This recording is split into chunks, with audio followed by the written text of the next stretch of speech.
नमस्कार दोस्तों, आप सभी का स्वागत है हमारे अपने YouTube चैनल यंग सनातनी में।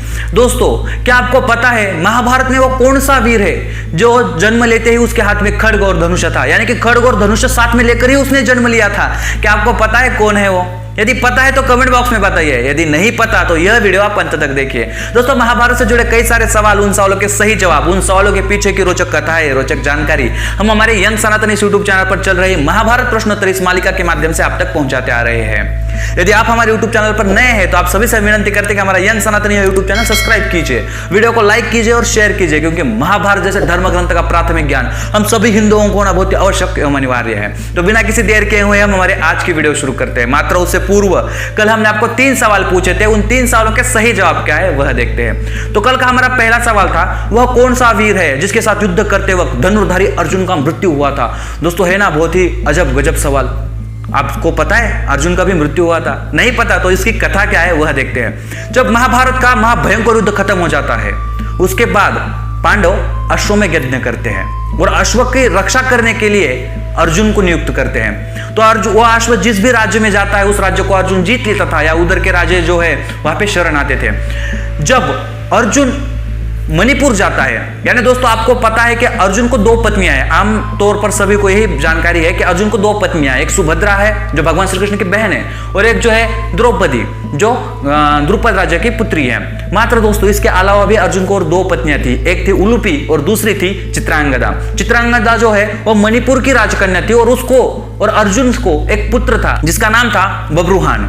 जी हाँ दोस्तों, जब मणिपुर में वो अश्व जाता है तो बब्रुहान विचार करता है कि क्यों मेरे पिता आ रहे तो इनका स्वागत करना चाहिए, इनके साथ युद्ध थोड़ी करेंगे, हमारा घर का कार्यक्रम है। उसके बाद बब्रुहान जब साथ में आता है, स्वागत करने के लिए आता है, तो अर्जुन को लगता है कि यह पुत्र युद्ध के लिए डरता है, डरपोक है, और अर्जुन को बड़ा गुस्सा आता है कि भाई मैं इतना पराक्रमी हूं और मेरा पुत्र डरपोक। और इसी वजह से अर्जुन जो है बब्रुहान को खरी खोटी सुनाता है। उसके बाद बब्रुहान को बहुत गुस्सा आता है और उनमें जंग छिड़ जाती है, और फिर बब्रुहान एक दिव्य शक्ति का प्रहार करता है जिससे अर्जुन मृत हो जाते हैं, और अर्जुन के प्रहार से बब्रुहान मूर्छित।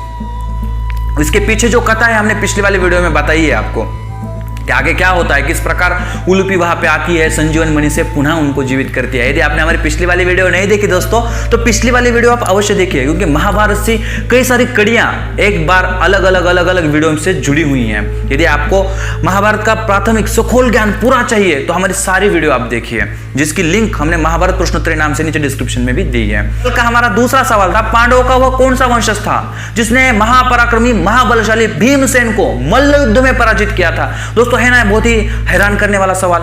इतने ताकतवर भीमसेन को, जिसने 100 कौरवों का वध किया था अकेले भीम ने, उस भीमसेन को, वो भी मल्ल युद्ध में, जिसने जरासंध जैसे भयंकर शक्तिशाली एवं ताकतवर मल्ल युद्ध में निपुण रहने वाले जरासंध को भी जिसने मार दिया था, उस भीमसेन को मल्ल युद्ध में पराजित करने वाला कौन था? क्या आपको पता है? दोस्तों, इसके पीछे कथा है। आप सभी को पता है कि जब लक्षागृह का प्रकरण होता है, उसके बाद कुंती माता और सभी पांडव वनवास में चले जाते हैं, जंगल में चले जाते हैं। जंगल में जाने के बाद हिडिंबा नामक राक्षस है, जिसकी बहन है हिडिंबा, और हिडिंबा और भीमसेन का विवाह हो जाता है। विवाह होने के बाद उनको एक पुत्र प्राप्त होता है जिसका नाम है घटोत्कच। आगे जाकर क्या होता है आप सभी को पता है कि भगवान श्री कृष्ण ने मुर नामक एक राक्षस का वध किया था, जिसकी वजह से भगवान श्री कृष्ण को मुरारी कहा जाता है। तो इस मुर की जो पुत्री है मौरवी, इसके साथ घटोत्कच का विवाह हो जाता है और उनसे एक पुत्र प्राप्त होता है जिसका नाम था बर्बरीक। जी हाँ दोस्तों, और यही बर्बरीक अपने दादा को भीम यानी कि भीमसेन को युद्ध में पराजित करता है। कल के सवाल का सही जवाब था बर्बरीक। तो कल का हमारा तीसरा एवं आखिरी सवाल था, धृतराष्ट्र के उस पुत्र का नाम क्या है जो महाभारत के महाभयंकर युद्ध में जीवित बचा था? दोस्तों, आमतौर पर हम सभी को यह पता है कि धृतराष्ट्र को 101 पुत्र थे, यानी कि 100 पुत्र और एक पुत्री। मात्र दोस्तों ऐसा नहीं है, धृतराष्ट्र को 102 पुत्र थे। जब पंडु राजा वन में गया है, पूरा राज्य कारभार जो है धृतराष्ट्र के पास है, लेकिन वन में पंडु राजा को प्रथम पुत्र होता है युधिष्ठिर, द्वितीय पुत्र होता है भीम। मात्र यहां पे गांधारी को 2 साल से गांधारी गर्भवती है, मात्र उसकी प्रसूति नहीं हो रही है। तो इसी क्रोध में हमें वंश चाहिए, हमारे राज सिंहासन के लिए हमें ज्येष्ठ पुत्र चाहिए, इसी भाव में आकर जो गांधारी की दासी है सुगधा नामक, उसके साथ धृतराष्ट्र संबंध बनाता है और उससे धृतराष्ट्र को एक पुत्र प्राप्त होता है जिसका नाम है युयुत्सु। और ये बड़ा ही धार्मिक पुत्र है। इसने कौरवों का यानी कि दुर्योधन का हर बार गलत काम में जो है विरोध किया है, पांडवों का साथ दिया है और इसी वजह से वो महाभारत के महाभयंकर युद्ध में जीवित बचता है। तो दोस्तों कल के यह थे हमारे 3 सवाल और इन 3 सवालों के सही जवाब देने वाले विजय सदस्य के नाम आप यहाँ पे देख रहे हो। दोस्तों यदि आपको लगता है कि इन विजय सदस्य की जगह पर आपके भी नाम हो तो हम हर रोज 3 सवाल पूछते हैं, 3 सवाल के जवाब भी बताते हैं। मात्र यदि हमने वीडियो अपलोड करने के बाद 1 घंटे के अंदर हमारे कमेंट बॉक्स में आपने 3 सवालों के सही जवाब दिए तो आपका नाम भी अगली वाली वीडियो में विजय सदस्य की जगह पर हम लेते हैं। तो दोस्तों यदि आपने हमारी पिछली वाली वीडियो नहीं देखी तो उसकी लिंक हमने नीचे डिस्क्रिप्शन में दी है, तो वह पिछली वाली वीडियो भी आप अवश्य देखिए। तो दोस्तों आज का आपका पहला सवाल है, वह कौन से मुनि थे, उनका जो नाम था वही उनकी पत्नी का था। दोस्तों है ना हैरान करने वाली बात कि जो आदमी का नाम है वही औरत का नाम है। तो दोस्तों क्या पता है उन मुनि का नाम क्या है, जिसके लिए आपको पर्याय दिए जाते हैं। आपका पहला पर्याय है गर्क, दूसरा पर्याय है जमदग्नि, तीसरा पर्याय है जरत्कारु, चौथा एवं आखिरी पर्याय है धौम्य। तो दोस्तों उन मुनि का नाम आप बताओ जिनके पत्नी का नाम भी वही था और उनका नाम भी वही।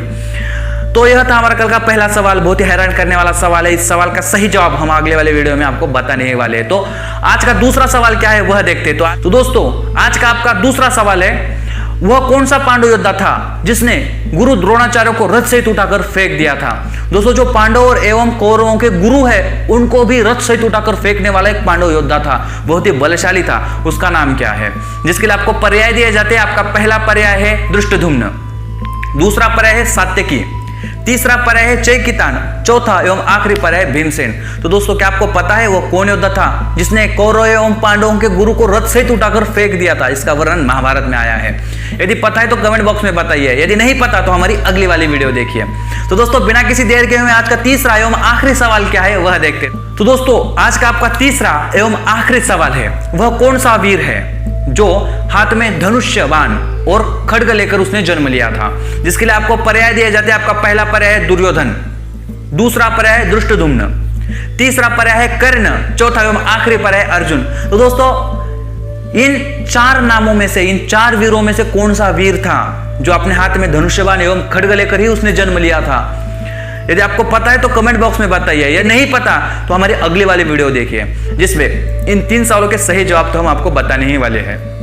इसके पीछे की रोचक कथा है, रोचक जानकारी भी हम आप तक पहुंचाने वाले हैं। तो दोस्तों यह थे हमारे आज के 3 सवाल और इन 3 सवालों के सही जवाब आप किसी से पूछिए, गूगल पर देखिए, महाभारत धर्म ग्रंथ में छानिए और हमें इन 3 सवालों के सही जवाब दीजिए। तो दोस्तों आज के लिए इतना ही। वंदे मातरम, जय श्री कृष्णा, जय श्री राष्ट्र।